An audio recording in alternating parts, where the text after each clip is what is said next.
Hello लोगोफोर बरायबाय बड जबिनफ official YouTube चेनेलाव आसा खालामो नोंथांमोना गासैबो मोजां दङ। दासान्दि गोबां बिजियाव दंमोन बेखायनो थाब भिडिअ खालामनो हायासै। बेनो जाबाय इन्डियान आर्मि रेलि शेड्युल ओंखारबाय।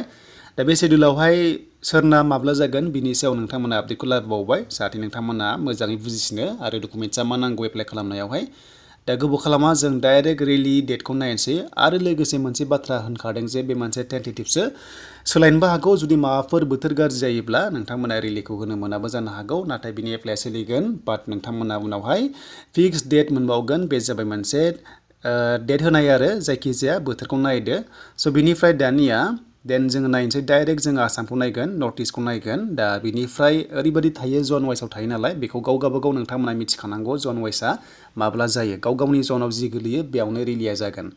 दा बिदिब्ला जोङो नायोब्ला जरहाट मोनदों। फार्स्टआव जरहाटना जागोन जोंहा 7निफ्राय 15 सेप्तेम्बराव रिलिज जागोन आरो बेयाव डिस्ट्रिक्टआ गोबां रोखोमनि दङ। बेखौ नोंथांमोना बेयाव नायना लादो। जेरै कार्बि आंलं दङ, डिफु दङ, कार्बि आंलं दङ।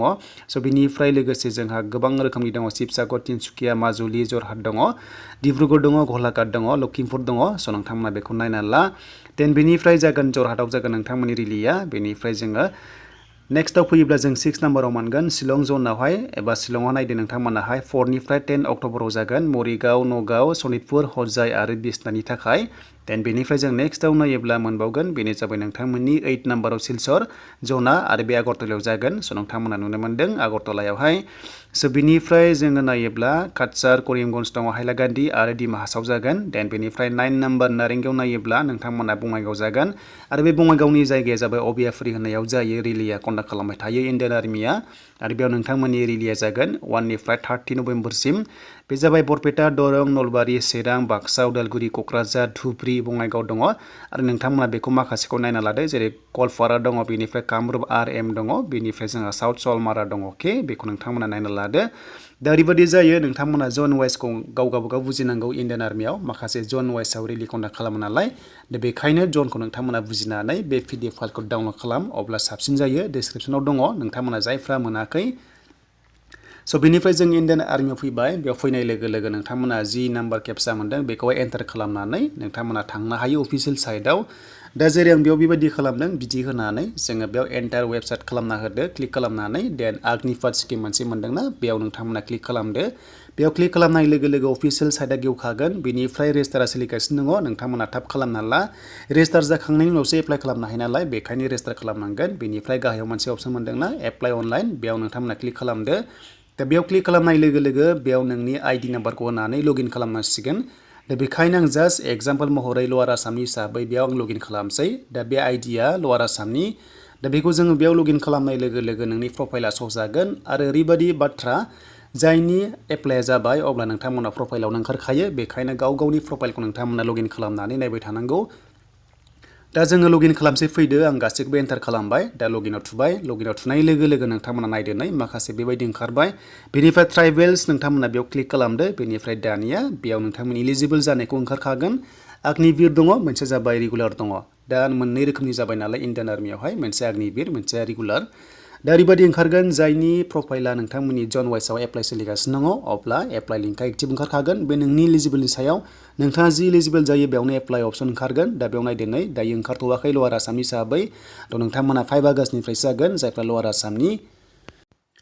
दा बेखायनो बेयाव नोंथांमोना 5 आगष्ट जानाय लोगो लोगो अनलाइन खालामनो हासिगोन एप्लाइ हिसाबै। आरो लोगोसे लास्ट डेटआ 3 सेप्तेम्बरसिम थागोन आरो। दा बे जाबाय लवार आसामनि दे, आन्दायनाङा नोंथांमोना। बेनिफ्राय आपार आसामना जागासिनो दङ, नोंथांमोना लगइन खालामबानो मिथिखासिगोन।